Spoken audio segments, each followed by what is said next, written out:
Hey guys, how's it going? Welcome back. Yes, I have a MacBook Air, something I swore I'd never do again. Why did I do it? I don't know, probably because I can, but I really... I did hem and haw over this for over a week or two. But I finally bit the bullet and thought, alright, I'll do it. And I kept looking for a used one online. On Marketplace, it would be a better deal. Thought I had one, but they didn't want to drop below $350, and the one for $200 in cherry condition, well, I didn't want to drive 2 hours, so I figured, you know what, pay the hawk shop, $320 plus tax out the door, $361, and I get a 30-day warranty, which is pretty much useless unless they can just replace it with something the same or better, because I would never settle for lesser. They did have a 2012 in there for $300, and I thought, $20? What's the diff? Well, a little bit faster processor in the 2012, but it can only go to Catalina. This goes to Big Sur. So hey, I'm in. At least now I know I'm good for the next 2 years anyways, until Apple cuts off 100% support for all Intel chip Macs. So, if you're thinking about buying a used Mac right now, Intel chip, not a bad idea, as long as you get a good price on it, you know. But, just be aware, in 2 years, it's a brick. So, as far as the internet goes. As far as everything else goes, very usable machine for the next 100 years.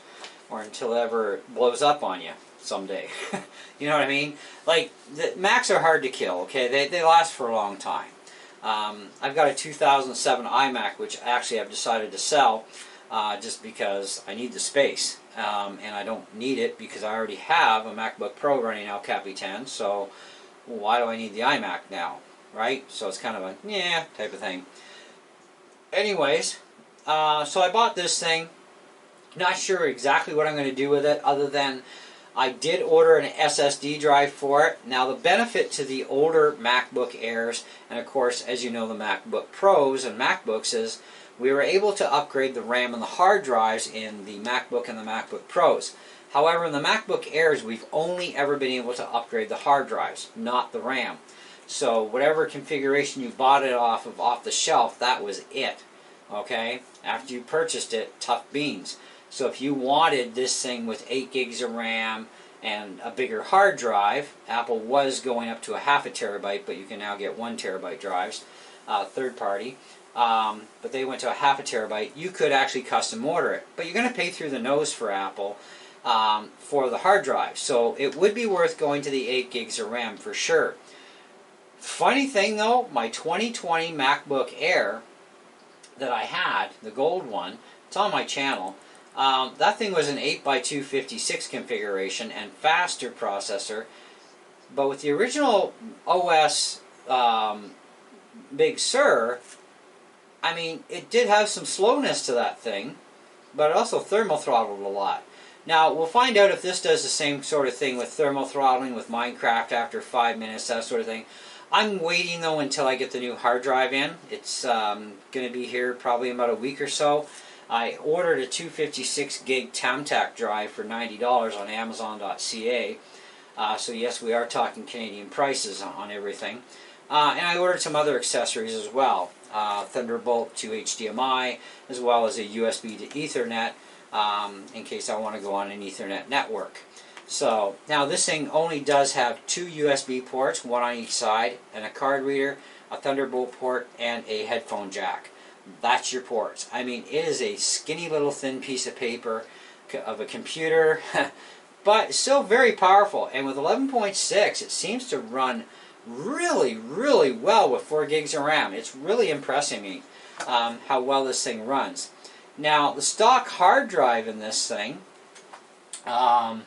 if I can find my program, it was on the list earlier. I guess I'm going to have to go back into the main level of the drive to find it again. There we go, Black Magic. Okay, so this is on a 5 gigabyte load, okay, just so you can see ahead of time. This is what we're going to get for speed out of this thing. For the hard. Now this is the stock hard drive. The new one I ordered is 1200 megabits per second read and 900 megabits per second write. So On this test we got 662.6 and 282.2. So let's just let the test run for a couple cycles and see what the best reading is that we get.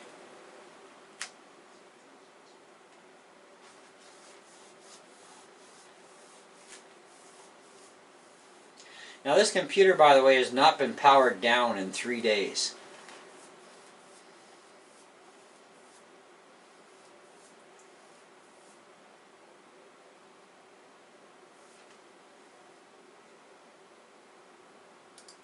So we're looking at about 650 and just a little over 200, but it was about to hit a write speed again. That's not bad. The new drive will hopefully get at least close to its specs. But 120 gig hard drive, by the time you get Big Sur in here as a fresh internet clean install, which is smaller than going through the upgrade path, you get newest version of GarageBand. You deck it out with all the possible sounds. You get iMovie in there, etc. You're really cramped for space after that. Right now, I don't even have iMovie in here. I do have GarageBand with the basic sound set, which doesn't give you a whole lot, but the rest of the program you can do tons with. And I'm down to about 94 gigs left out of 120. So it's kind of like, ugh. You know, I still have some programs I know will run perfect on this, and some games, and I'm going 256 gig. That's all there is to it. Now, though I can run Windows 10 on this computer, I'm not using this for that. It just doesn't have enough snot power to justify putting Windows 10 on there. That's why I have my other MacBook Pro that has Catalina in it, because that's as far as it can go, but it also has Windows 10 for doing my network games and my Mac games, and it's got a lot of horsepower on top of that, and it'll never thermal throttle on me either. But this thing, honestly, I'm kidding you. I'm not kidding you. I don't know why I bought it, why I wanted it, but I did. I mean, I saw a gold one in there, a 2017 for like $629, but the hinge was broken through on the one corner of the screen, which is also blowing glass away at the same time, and I'm like, they got rocks on their head. I'm not giving them $629 for that. I'm not even giving them $200 for it. It's not worth it, you know, because once that hinge finishes letting go, your screen drops off, and it breaks the other hinge at the same time, and it's like, man, you guys way overpaid and you're way overcharging. I know what it's going to cost to fix this display, and no way. You can keep it. It's pretty, it's gold, and it's 2017, but it ain't worth that kind of money in that condition. And see, when it comes to the value of a computer, especially a Mac, yes, they retain a lot of value, especially if they can run a new OS, right? Now, this will not run the newest OS that's about to be released, but at least it'll run Big Sur until the end of the updates. But condition means everything. Current OS that is still being supported means everything, okay? Horsepower makes a difference too. How much horsepower are you getting for your buck? Now, at $319, I think it was a little bit much. I think it would have been better to pay about $250, $275 maybe, considering my MacBook Pro eats it for breakfast, and mine's a 2012 MacBook Pro that I'm talking about. Okay, that thing eats it for breakfast, and I only paid $300 for that at the Hawk Shop. Yet I'm getting a lesser machine, but 1 year newer, that can run the most current OS currently, and it cost me $20 more, but I have less horsepower, no CD-ROM, you know, not enough hard drive space to run Windows 10 if I wanted to, etc., etc. But I do have the advantage of longer runtime on the battery. Woo! You know, we have the same quality of cameras in both. Woo! You know, screen, I think the screen is actually pretty nice on this one too. So they're both, I think, equal in that sense, where the screens are both beautiful. You know, I have more ports available to me on my MacBook Pro, like Ethernet, for example. I think I got more USB ports too. Plus I have the CD-ROM. Yeah, actually I got the same two USB ports, same card reader, headphone jack, but I do have a Thunderbolt port or display port. I've got Firewire, Ethernet. So yeah, I've got more bells and whistles on the Pro for less money. However, I thought, why not? I couldn't get a deal with the private deal online I was looking at on Marketplace, and I didn't feel like driving 2 hours to pick the same exact machine up in cherry condition for $200. So I kind of would have saved. But you know what? The way I look at it, this came with a 30-day hardware warranty. It doesn't cover the battery, but covers the hardware. So they would have to either replace it with the same or better model up, no extra charge to me, because hey, warranty's warranty. You don't pay extra, that's the law, especially in the retail business. But they don't cover batteries, which is fine. But the battery on this is great shape. It's actually, there it is, 86% capacity. Still charges to 100%, because even if that was 50% capacity, it was still charged to 100% of 50% capacity. But just means less runtime. But at 86%, that's still a pretty healthy battery with only 322 cycles. So the battery is still in really good shape on this too. Like, there's no flaws in the screen, no burnt pixels, none of that, no dings anywhere. I mean, this thing is in an impressively great condition. You know, but you do have the give and takes, right? And it does run Big Sur, which is fine for the next 2 years, because in 2 years, all Intel-based Macs are cut off. So if you're looking for a used computer right now in a Mac, especially in a laptop area, but even in a desktop, in your iMac series, you need a 2014 and above to run Big Sur. I don't know about the new OS, but I do know for sure with the iMac, for sure, a 2015 will run the new OS. In the MacBooks, the 2013, like this, does run Big Sur. You would probably need a 2014 at least in a MacBook, whatever's on the list, to run the new OS. Or it could be a 2015. I'd have to double check the list. I didn't bother doing that because it's not that important. This is just first impression day here. This is not a review. But I am impressed. Even surfing wise, we have lousy internet out in the country here on our Rogers Rocket Hub. But even this thing surfs pretty decently when we have a good signal going on, right? Like right now our internet is kind of really bogged down today. Everybody's on the net during the day, and it's like, this is so horrifying. Like, you know, late at night, early in the morning before 9 a.m. is our best surfing time. So you got to be night hawks or just do all your uploading at night kind of thing, or if you want real horsepower for surfing. Because we usually get about 10 down and about 6 to 9 up during the peak times when we have freer time. So we tend to stay up late a lot at night.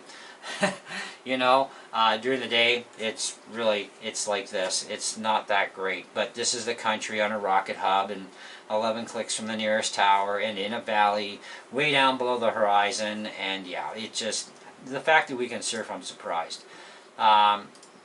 Sometimes my iPad actually does better even during the day than the rocket hub, so we'll switch to the iPad, and let's just go and do that same thing again.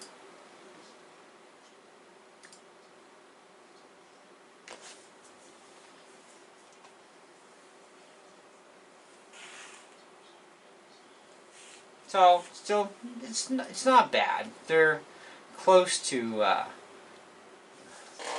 What does this say? Keeps info. Yeah, I don't care about the certificate garbage. Just leave me alone. Okay, so Amazon. This is off the iPad.